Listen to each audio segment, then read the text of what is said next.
Good afternoon, everyone.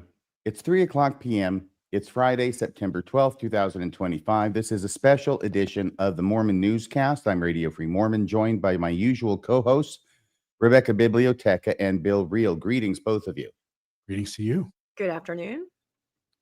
We are here to talk about the Charlie Kirk assassination and recent information that has come out indicating strongly that the assassin has not only been caught, which happened late last night or early this morning, but also that he is apparently from a Mormon family and likely a Mormon himself.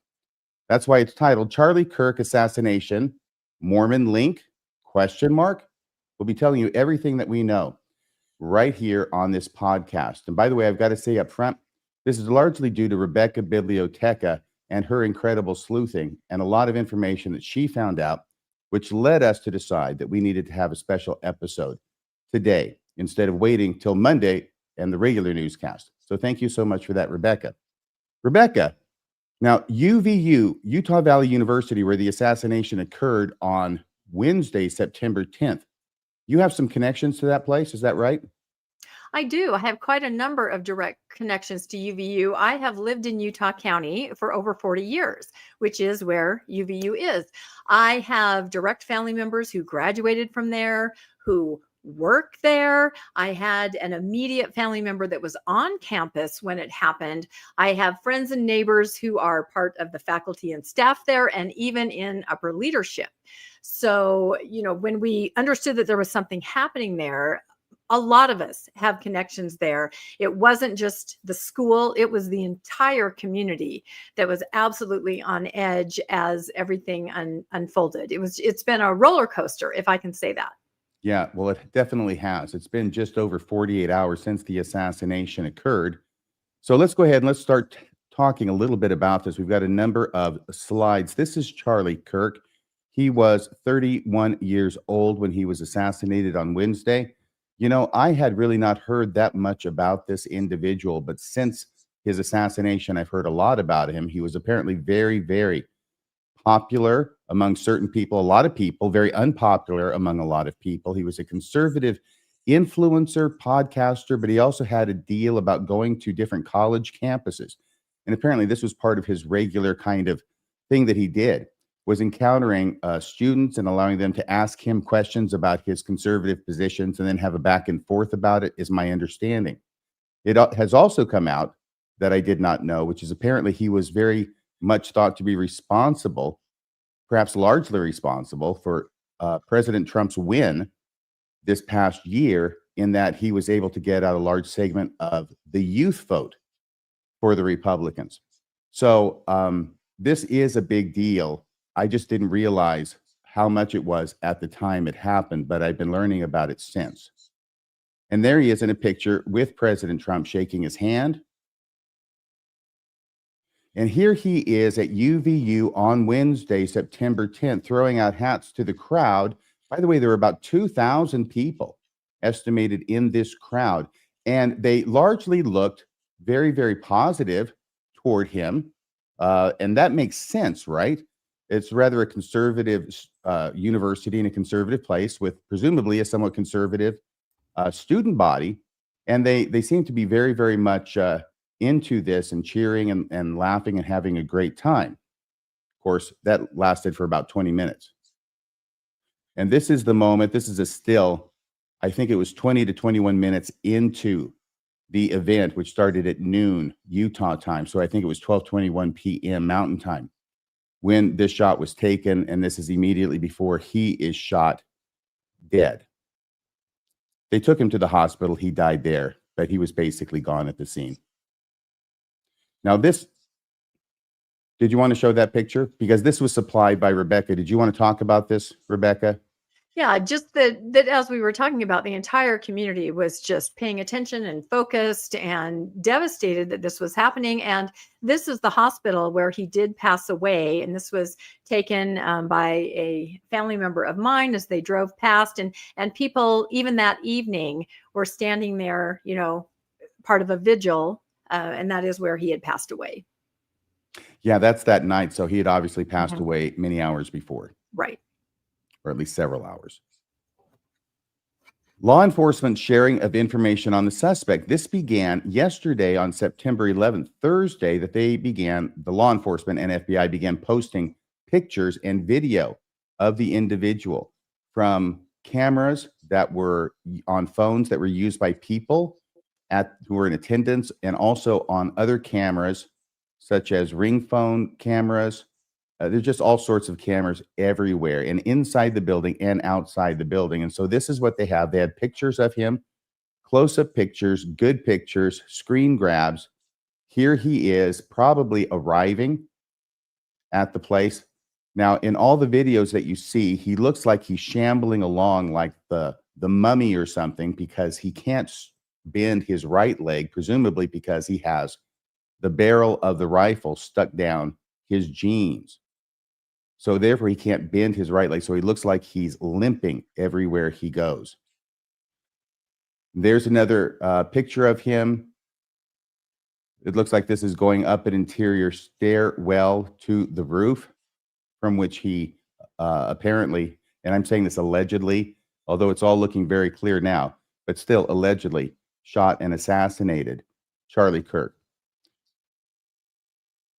Now, these are replaying through the same ones, right, Bill? Okay, and I think probably everybody has seen these.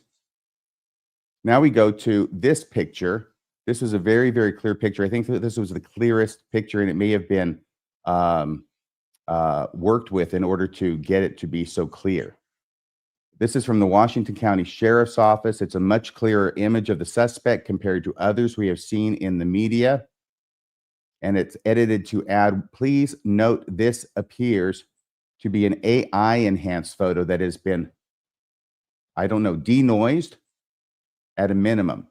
Do you know what that means, denoised? It sounds like some of the, I don't know, extra stuff taken out.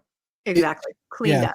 Yeah, it's just that a photo would be fuzzy, and the ability to get it crystal clear would be very difficult without the help of technology. And so not going to be perfect, but going to clean up the image enough that you can start to make out some actual facial features of the person. Right. Okay. Thank you very much for that, Bill. We got word that he had been apprehended. I found out about this when I woke up this morning. Here is his mugshot.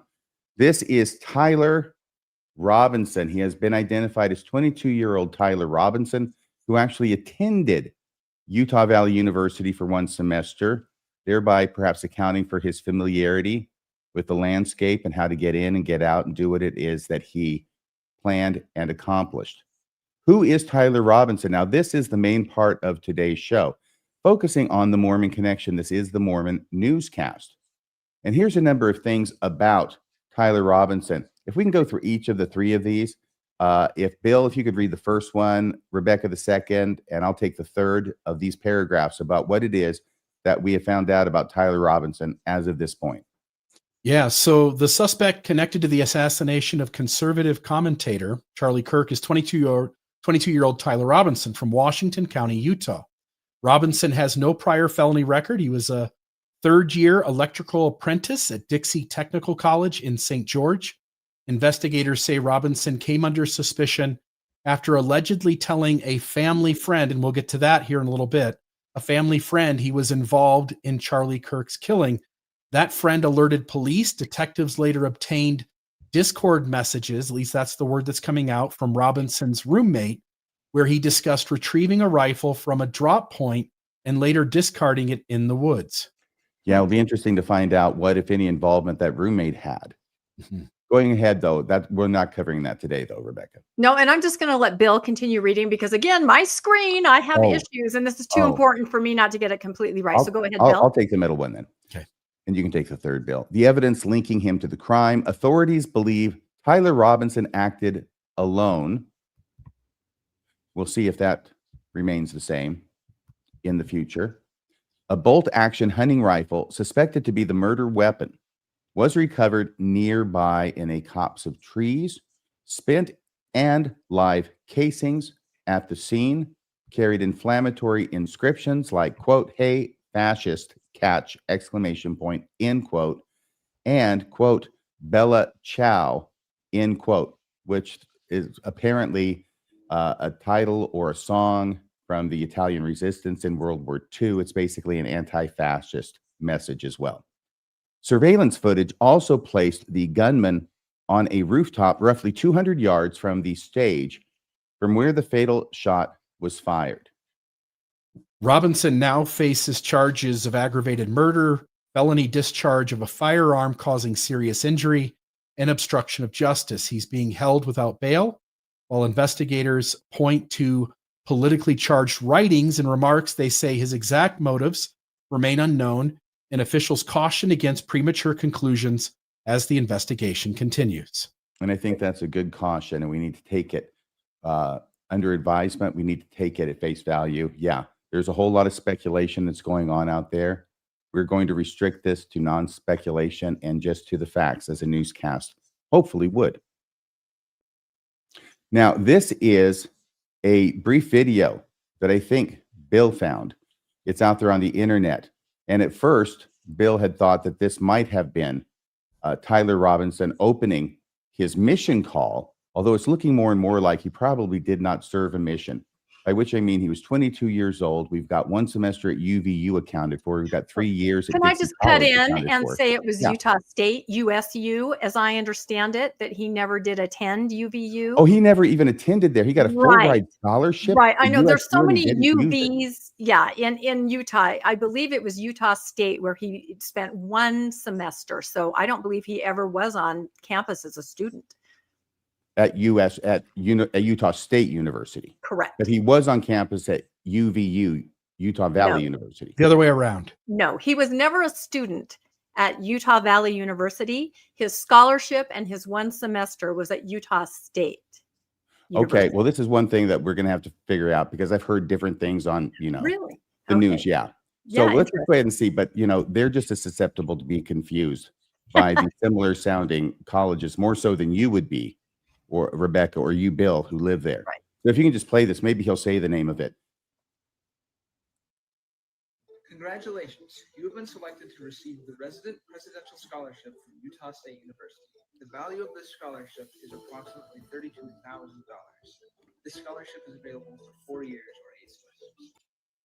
Now, Bill, it's very, very hard to hear. It's quite faint, Mhm. but he is talking about this is an acceptance letter and an awarding of a scholarship for 4 years at Utah State University. He did say the name, and the value of it was, did he say $32,000? $32,000 for a 4-year scholarship to Utah State University, where Wow. he only attended for 1 semester. Okay. All right. So let's go ahead with the next slide. I'll put that up there. Now, this is, can you explain this to us, Rebecca? Yeah, I haven't seen this yet. I'm guessing that this is just from one of the family's social media posts. We found quite a few, and it looks like there they are at Christmas time, all dressed up together. He's the oldest of 3 brothers. And there's his mom and his dad. Their names are Matt and Amber Robinson. This has already been very much publicly released, as have their faces. Mhm. We are, of course, blurring out the faces of his younger brothers. But this picture was probably on social media, on their social media page, maybe on the mother's social media page. And I went ahead and looked it up because people are looking at that and it says assholes on it. And at some point, somebody thought it said holiest of assholes. It actually says jolliest of assholes. And I found the basic shirt. Apparently, this is a famous line from National Lampoon's Christmas Vacation that's being quoted. When Santa squeezes his fat white ass down that chimney tonight, he's going to find the jolliest bunch of assholes this side of the nut house. And I guess we can all see why that's such a famous expression. Anyway, it's found its way to the front of many different T-shirts, and that this appears to be what they had and were wearing for Christmas on whatever year this was taken. Did you want to say anything about that, Bill? As we move forward into the conversation and talk about the Mormon Connection, it would be easy to have looked at that family photo and said, like, these aren't a group of good Mormons. I think once you understand the background, you can see it's just some family camaraderie. And while it does have a swear word, I think it makes it less impactful than if it was just a strange quote that the family had come up with. Thank you. Yeah, I think that ultimately the best thing that we can say and the most responsible thing we can say is that the family is obviously Mormon. And presumably the kids were brought up as Mormons tend to do, probably baptized at 8, received the priesthood, etc. But what we cannot say is the state of Tyler Robinson, the assassin, the one on the furthest right, as of today and as of last Wednesday, because a lot can happen between the time you leave home at 18 or 19 and the time you become 22. So I don't know. That's the big question mark at this point, and I'm sure they're working in hard to fill in those gaps. This is another picture, and Rebecca, can you tell us about this picture and a lot of these pictures that we have, because we have them exclusively here. They're nowhere else at this point that I'm aware of, and it's only because of you. Can you tell us? There are some pictures that I found that I haven't seen other places, but this is one that I think has been pretty circulated, and it's a Halloween costume. You kind of have to look closely at it to understand what it is. It's one of those ones where it makes you look like you are sort of connected to exactly like that. And it looks like it appears to be a Donald Trump Halloween costume. Right. So obviously the person wearing the costume, those aren't their real legs. That's part of the costume going on Trump's shoulders, and his real legs are what appear to be Trump's legs below. Yes. So I guess that's how these things work. I didn't realize that this was a big deal, but there's lots of different people who make these, and a lot of them look different. And this is the one that looked closest to the one with a green face that I could find.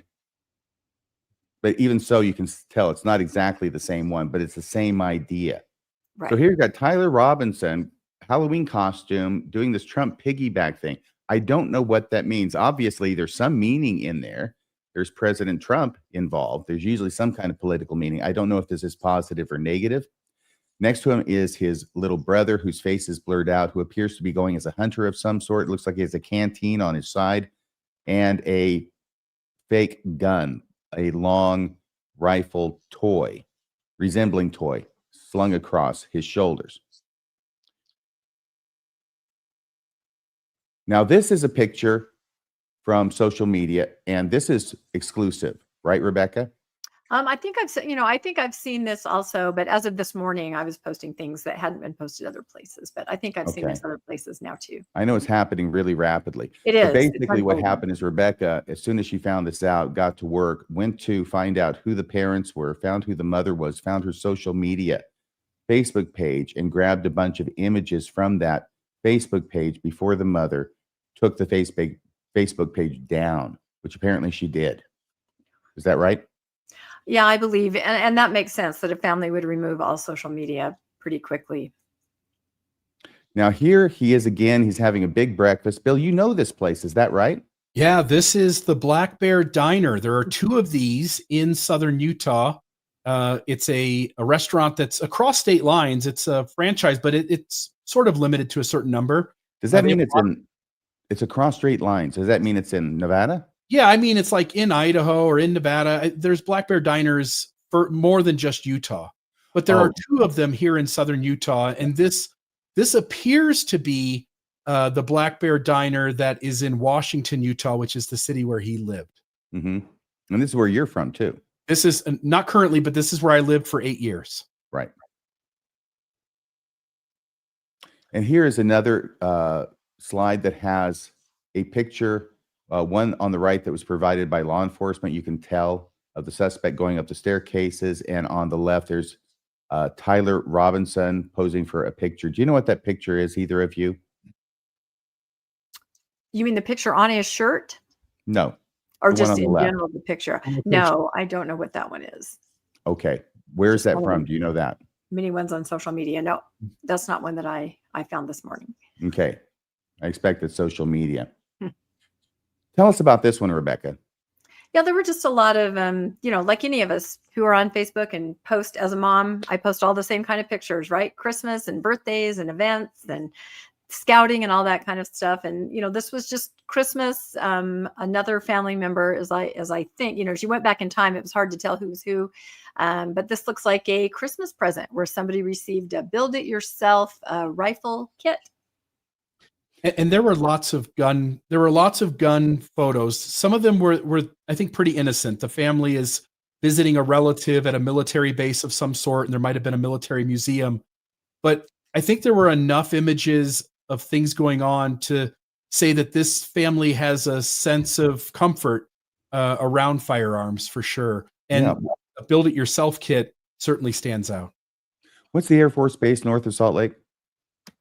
Oh, Hill Air Force? Yeah, that's where it was. Okay. Thank you. Can you tell us about this one, Rebecca? Yeah, like I said, all these posts are just, a family showing what their kids are doing. And apparently, he received some academic awards, scholarships. Here it says a 4.0. So, sharing posts about the successes of your children and your family members. Right. This is a post from his mother, Amber Robinson, that she posted on April 26, 2018, and says, just watch this kid, Tyler, get an award for maintaining a 4.0 this year. Proud mama moment for sure. The kid's smart. And just to note, this is, you asked about this earlier, PVMS is Pine View Middle School. I've got some of my children attended that school, went to Pine View Middle School, Pine View High School. This is my area that I lived in for several years. So I'm very familiar with it. And seems to, like you said, seems to be a very smart student. Yes. Now here's a collage. Tell us about this collage, could you, Rebecca? Yeah, and I think this is a collage that also has been pretty widely shared. Since we were talking this morning, a lot of these pictures have been shared, but costumes and just, student life. And then, of course, there's a picture in the middle of the collage on the stairwell where the security cameras were able to pick him up. But there are just so many pictures. And to your point about just who he is, talk about being very smart. I believe his ACT score they reported was 34. I mean, if you know anything about the ACT, that's in the upper echelon of, scores that you would get, which is the highest is 36. So, Really? he definitely had a lot of pictures succeeding academically and, just living life. Okay. Thanks for adding that. The suspect was a resident of southern Utah. Because Bill is from those parts, I'm going to let him take over the wheel. Great. So I'll put up here on the screen some images, and I'm going to move something over just so that I can move those easy enough. I lived in southern Utah since 2015, and for 8 of those, I've lived in southern Utah since 2015. For 8 of those years, I've called the city of Washington my home. That's why this news feels so close. Washington County is usually quiet, built on a sense of community and safety. I'll put another picture up here to show some of the area. To imagine the young man accused of killing Charlie Kirk walking these same streets, blending into the life here, it's unsettling. I have to imagine that there's a lot of residents of Washington County, and specifically the city of Washington, who are having to think through the fact that this atrocity was committed by somebody in their own backyard.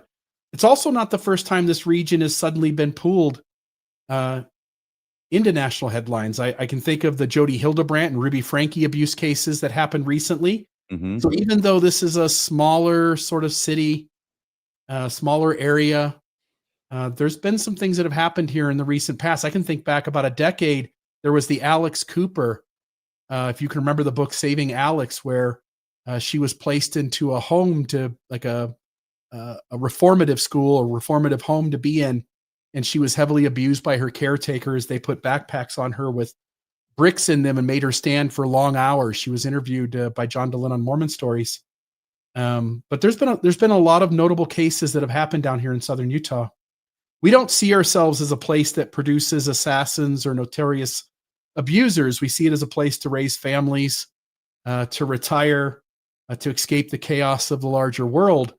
But when tragedies like this erupt, it forces us to ask hard questions about the culture beneath the surface. And something here can sometimes go wrong in ways that don't fully add up. I'll just note, we comment on these things all the time, that a community can look like it is doing great and has the best of things going on, but sometimes there can be darker currents quietly flowing underneath this community.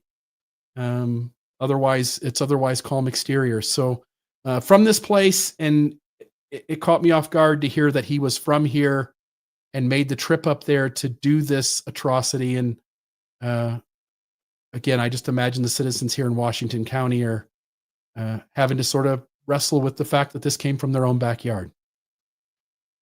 Right. Now, once again, this is a newscast. I want to let everybody know we're not going to be talking about our opinions or feelings about things very much.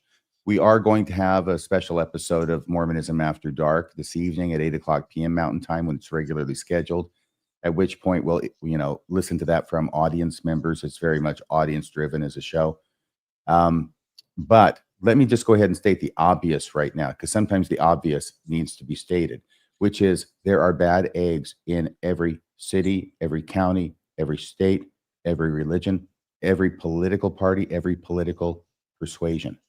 Okay. There. Now, having said the obvious, we'll continue with these slides. This started this morning.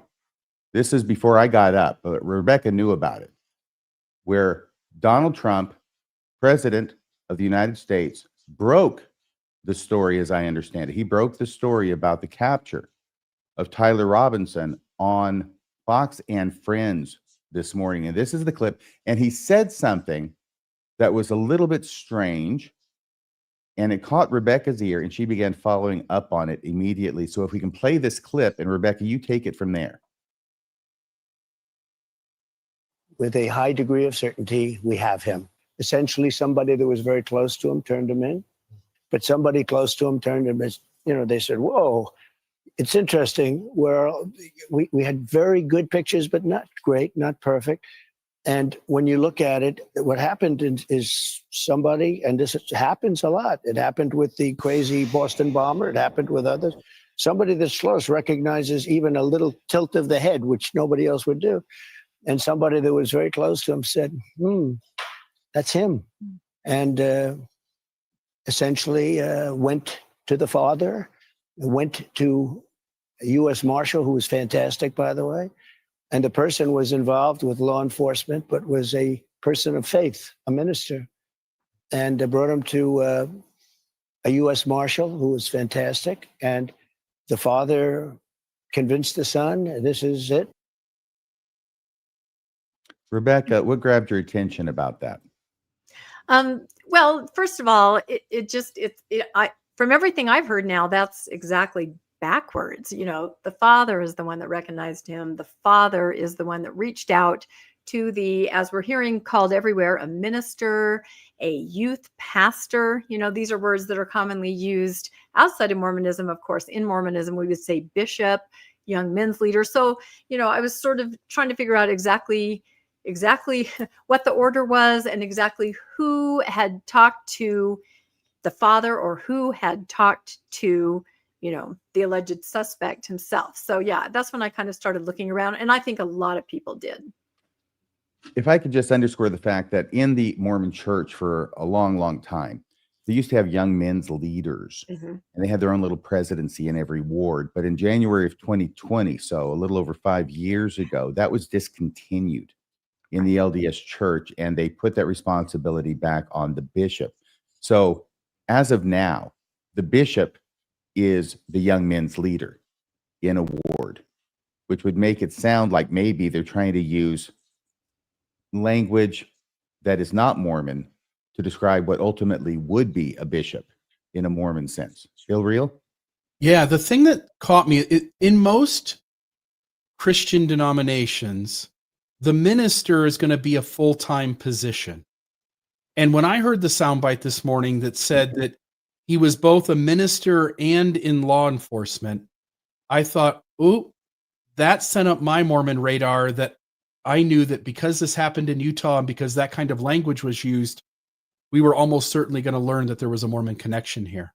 Because Mormonism is a lay ministry. Mormon leaders, bishops, stake presidents, continue to carry on their full-time employment position out in the secular world and serve in the ecclesiastical role of a Mormon clergyman for a short time period. It's volunteer, it's unpaid, and hence they continue to do their full-time job. Very good. Thank you for adding that in. And here is a blurb from the Times of India, which says Matt Robinson, believed to be the father of 22-year-old Tyler Robinson, was hailed as the father of justice as he reportedly turned his son in after Tyler allegedly killed Charlie Kirk. The New York Post reported that Tyler confessed to his father, but was not ready to surrender. He even threatened to kill himself rather than surrender to the authorities when his father wanted to call the police. But his parents convinced him to speak with their youth minister, who also happens to be a U.S. Marshal Service fugitive task force officer. Talk about the right guy in the right place at the right time. The minister then called a deputy with the federal agency, and the FBI took Robinson into custody. Any thoughts about that, Rebecca? Yeah, I mean, there's a lot of different versions of this. Other versions are simply that the father called, for help, and this is something new that the Post had reported, that he was suicidal, and that's why they reached out for help. And it was a youth leader, or it was a youth leader who was somehow involved with law enforcement. I kind of looked into the makeup of the ward that I believe the family is in that area, and there is someone in the leadership who is in law enforcement, in addition, to his own father. So I don't know if we can conclusively say exactly what happened, but this was a new take on it, that he had threatened to end his life, rather than go to jail or prison. And that's why the father had called for help. And then ultimately everybody was turned in. Yeah, I think that makes sense. Bill? I can understand it from the Times of India, but we'll see as we get further into this conversation that there are people who very well not only understand Mormonism in Utah's culture, but are Mormons themselves and seem hell-bent on not mentioning the Mormon connection. And this is that sort of first instance of that, outside of what Trump said, which I think was very innocent. You have the Indian Times, which I also think is very innocent. They're passing along what they're getting. Mm-hmm. This idea that he's talked to a youth minister. As we start to show that Mormonism is involved, it's language that none of us who have ever spent any time in the LDS church would ever use language like this. It seems almost avoidant of the Mormon connection.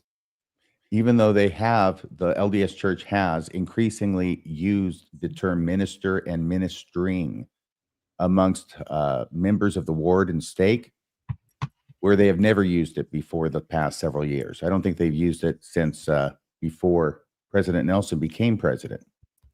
So it's a new thing, and it obscures more than it illuminates. This is being an example. So this is from The Times in London.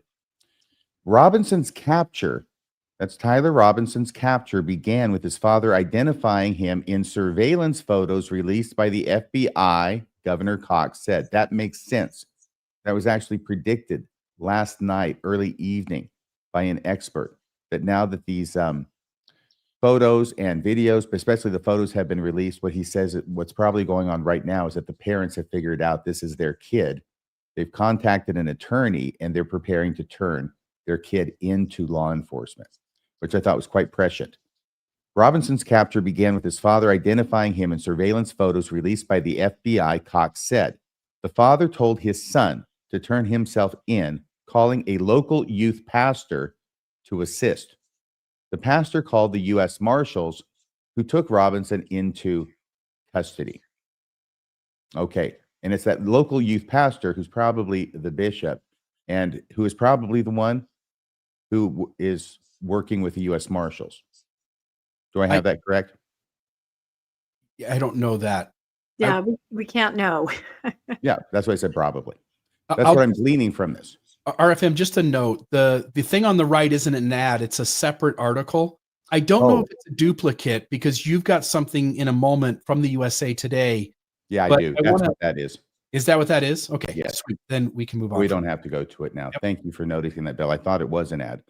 Now, this started off with an announcement by the governor of Utah, Governor Cox, who made this announcement after Trump announced it, but he was making the formal and official announcement.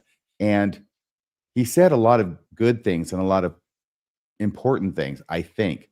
But when he started it off and starts talking about trying to describe what happened, he is so vague and ambiguous that it makes it confusing. And I think that leads to confusion in the reporting of these other media outlets like the Times of India that we've been looking at. I mean, exactly what is he saying? I think we have a beat on it because we know what Mormonism is like and how it operates and how it's structured. But here is the video of the governor making this announcement. This is just about a few seconds. It's not the whole thing, but this is where he talks about how it was that this came to be reported to law enforcement and the arrest made. And I'll just note, Spencer Cox is a Mormon himself. Mhm. So if anybody would know how to understand that this has a Mormon connection and to refer to it, he would. Yes.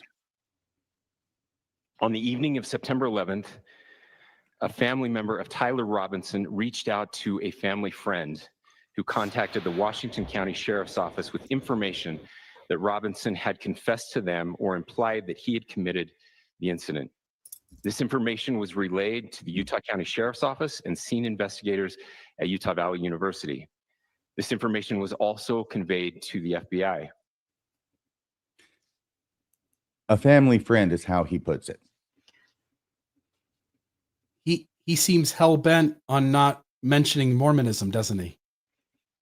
Yeah, and Well, it's he certainly interesting. doesn't mention it. I'll tell you that. He talks about a family friend, and I get it, but still, the whole thing is this. If you're not going to talk about the details about how this happened, then don't talk about the details about how this happened. But if you are, then tell us what happened. Don't Right, make it he- so vague that you're really not conveying any information. I'm sorry, Rebecca. Oh, no, he did use other words that were Mormon centric, like free agency and God's children. There were other words used, but then, and that really is what piqued my interest this morning, is hearing that and some of the other statements and trying to say, is this family LDS? I would really like to know. And, that's kind of how I went on social media. I thought a lot of people also did that and did find, some things that strongly pointed to that. Like I think we're going to show later an overlay on a Facebook picture of Light the World. When you see that, you usually say that's a family that is connected in some way to the LDS Church because they're encouraged to do that as part of a Christmas campaign. Actually, in any other context, you look at it and say, those are Mormons. Exactly. Yes. When everybody's not too scared about saying the wrong thing. Right. So Yes. here is the Deseret News article on the subject and the capture, which is called "Who is Tyler Robinson, the Suspect in Charlie Kirk's Murder?" And after asking that trenchant question, the Deseret News, the church newspaper, manages to do an entire article about it without mentioning that he's Mormon. Is that correct? They don't go there. No. This is the church-owned newspaper telling you who is Tyler Robinson, and they don't want to tell you, or at least they avoid telling you, that he is from a Mormon family. It seems strange. Well, it is the first. Okay, we'll do opinion tonight. But it appears that from a Mormon perspective, the first thing to talk about in connection with this news story is to not mention the Mormon connection. Yeah. Is that fair to say? Okay. Then we go to the next slide, which is that USA Today article. Thank you, Bill. Bill, do you want to read this? Sure.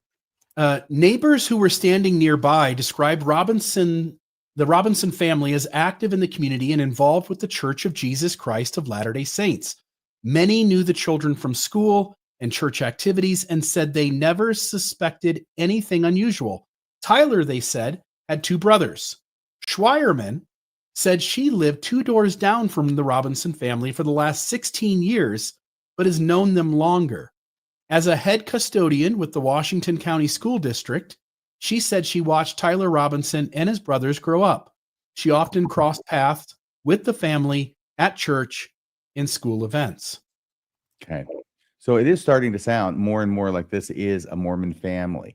Though, as I said before, we can't speak to where his head is at as of today or as of last Wednesday. This 22-year-old Tyler Robinson. The family's obviously Mormon. And a listener to the show emailed me this morning fortuitously because we were looking around for information along these lines, obviously. And he sent me the information about this clip where Jason Chavez, I think is how you pronounce his name. I may have that wrong. But he used to be in Congress, I believe. I think he is now a contributor at Fox News. He was present when the assassination happened. And here in a less than 1 minute clip, he's going to go ahead and say that he believes that everything indicates they're members of the church. And of course, Jason Chavez, not being a Mormon, as I understand it, has less compunction about revealing this than a Mormon might. I want to know more about the motivation of the alleged shooter. We're told that in recent times he'd become more political, that he had disdain for Charlie Kirk, but we don't know anything more than that. And the governor refused to go there. He wouldn't talk about motivation. Is that for legal reasons? I don't know, but it is the biggest part of the story at this point. Look, Utah is it's a very safe place. It's very community oriented. It seems as if, based on the clues of things that were said, that he grew up in a household that was members of the Church of Jesus Christ of Latter-day Saints. Most people, refer to that as the Mormons. Washington County in the southwest part of the state, very safe part of the country. It's right near, it's the gateway essentially to Zion National Park. It's beautiful. So there you have it out in the open from a non-Mormon talking about it. Any thoughts about that, Bill and Rebecca? Yeah, that also really intrigued me. And again, that is why I started to look, for different things. And of course, I don't know if we're going to show them later, but I found pictures of scout troops leaving in front of the LDS Stake Center. I found pictures of Pinewood derbies in a cultural hall. And, as I said, light the world. So in my mind, I have no doubt that he was raised as part of an LDS family. But like you said, we don't know what that means now or where he's at now, but many people now throughout the day are starting to pick up on that and say this seems to be a huge part of his upbringing, his childhood, his youth. Why are we not discussing this or talking about it? So that was kind of interesting. Anything from you, Bill? Everyone who knows the Mormon connection seems able to say it. The only people not able to note it are either those being passed on information that doesn't have that included or the Mormons themselves. This is from another media outlet, Dateline Washington, Utah. Charlie Kirk's alleged assassin, Tyler Robinson, and there's a photo of him standing out in front of. Do you know what that building is he's standing in front of there, Bill? That does not look familiar. So I would guess that's not in southern Utah. Because of the green grass? Well, yeah, the green grass would be a good sign because of all the hot weather and the desert climate. But that building structure doesn't look familiar to me at all. Okay. Charlie Kirk's alleged assassin, Tyler Robinson, was raised Mormon. This one says. Do we know what this is from? I think that might be on USU campus, actually, that building, now that I'm looking at it. Oh, But okay. I'm Thank you. not sure. And by that I meant what media outlet is this from? Yeah, I Do we think it's know that? is it USA Today? There's so many different articles. It's obviously the- in every paper. But I will note that the difference from this morning to this afternoon as we clip things is that now they are stating raised Mormon. They weren't necessarily doing that earlier in the day. It talks about the Post. So maybe it's the Washington Post, the New York Post. Could be. At the bottom, it says follow the Post's live Okay. coverage. So I'm assuming it's the same media outlet that gave us the part above it. Anyway, it says he was raised Mormon, Tyler Robinson was, and yet fired his fatal shot just moments after Charlie Kirk had spoken in glowing praise of the Church of Latter-day Saints. The Church of LDS is how they put it.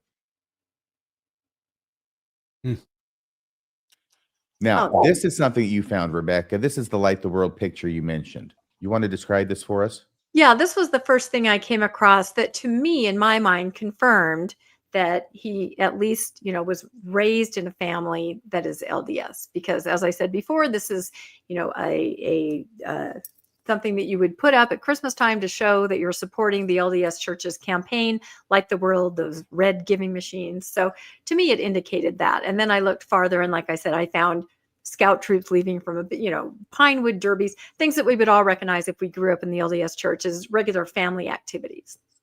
Right. And going back to that post where it says was raised Mormon, I think that's absolutely certain. Mhm. And that would indicate it strongly. So here's the New York Post, which I'm guessing the other part was from. It was the New York Post. It has a headline, Losing Faith, and then it has a montage of pictures. It says Tyler Robinson was raised Mormon and allegedly killed Charlie Kirk moments after he praised the church. So this slide is the title of that other blurb that we had before, right here. Okay, so that's probably how that should be in there. Now, Rebecca, tell us about these. These are comments from people. Yeah, well, I'm not the only one that's curious and looking into this, just trying to get the big picture on all of it. So social media was really abuzz today with everybody discussing the background and the family, just trying to wrap your head around what was going on. So these are just a few things I gleaned from social media. Somebody said, I don't know his family personally, so I don't know if they were active, but he and his family are all listed as members in the stake directory there in my stake. So someone's looking it up, they have the information out there unless you choose to turn it off, and they're able to see that the family is there in the stake directory. Somebody else said he went to high school with my brother down here in St. George. Apparently his family was big into guns. They are indeed a conservative Mormon family with his dad as a sheriff. So now you're starting to have people who seem to personally know the family or have a connection, trying to say, yeah, they're a Mormon family and this is who they are and this is what they did. His dad, it was a sheriff. He was a retired law enforcement we read about elsewhere. I mean, sheriff in most places is an elected office. So I don't know if there'd be any information about that. But apparently they're saying he was a sheriff, which would make sense that he would have a natural connection with another leader, not only the Mormon connection, but also a law enforcement connection. If that bishop or friend that he talked to was indeed in law enforcement with the U.S. Marshals. Yeah, this one says, my brother's friends was neighbors with the family and said they were big Trump supporters, but who knows if he still was since he's out on his own. And that's really all we can say here is that we're looking at, family life, how he was raised. But then again, he, like everybody, he moved out and went on his own. So we can't speak to that. But we're just trying to say from what we have been able to ascertain, he was raised in the LDS Church. And that's an important thing, only because there's another place where a neighbor or a member of the family, a grandmother is talking about that he came to dinner, right?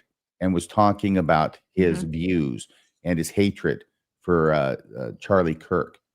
And I had initially thought he's still living at home. He's just coming to dinner. This may, however, have been a special occasion when he came over to dinner after moving out. Oh, this one is great. Tell us about this one, Rebecca. This one just went right along with what you just said. The Deseret News doesn't mention that he is Mormon, so he is probably not. There you go. Can you say what you think about that for a second? Well, like you said, there's a perhaps high motivation for the Deseret News not to go there. We can only speculate on what that would be, but I think that is our question. If this is indeed his background, you would think that any news outlet would make this pretty clear. And a lot of them are starting to do that. It's kind of telling the ones that are not. Right. All right. Time for closing comments, I think. Bill, do you have anything you want to say? Yeah, and I'll do this as tactfully as I can, because you're right. This isn't an opinion piece. This is a news story. Mhm. But if Mormons go into their scriptures, there is a famous story at the very beginning of the Book of Mormon, their canon, where the prophet of the group ends up taking the life of somebody. And the quote that's there is that it's better that one person should perish than a whole nation dwindle in unbelief. And my closing comment would be to essentially acknowledge that somebody with a Mormon background, it doesn't take much more than a hop, skip, and a jump to at least recognize that they've been given examples in their past that sort of speak to the same thing. And in a world that is so divisive now, both on the left and on the right, and people need to be able to give their opinions and share their perspectives, and violence should never be the response to someone sharing their 2 cents, even if they disagree vehemently with you. Rebecca?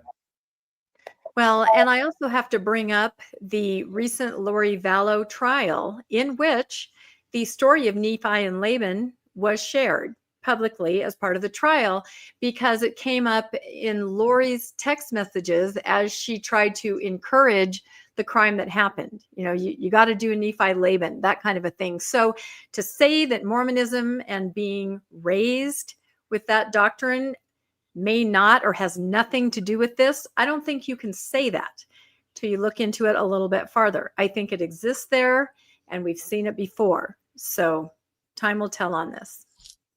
All right. Well, thank you both so much for joining me. Thank everyone out there for joining us for this special newscast. It looks like we have approaching 1,500 people watching. I know this is of great interest to everybody. I want to underscore once again at the end, as I said at the beginning, that this is not anything about Mormonism. This is not an aspersion on Mormonism. Every religion has bad eggs, okay?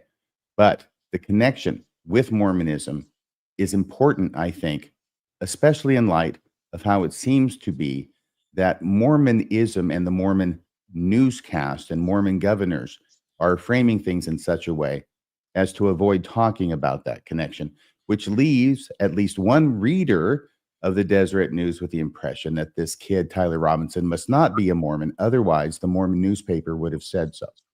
So this is why we have done this episode. Thank you again so much for joining us. If you want to discuss this issue in a less factual and more thoughtful, opinionated, whatever it is, way this evening at Mormonism After Dark, Bill and I will be here. 8:00 p.m. Mountain Time is when we always start. It runs for an hour and a half, and I expect that this will take up the entire time talking about this particular issue. Anything else from you, Bill, before we go? Okay. Thanks, everybody, for joining us for the special edition of the Mormon Newscast. Please join us Monday evening at 6:00 p.m. I'm sure there will be many more things to report on this story by that time. Good evening. That's a wrap for this week's edition of the Mormon Newscast. We appreciate you tuning in and sharing this time with us. Keep the conversation going and stay informed on all things Mormonism. Until next week, wishing you peace and joy. See you next Monday at 6 p.m. on the Mormon Newscast.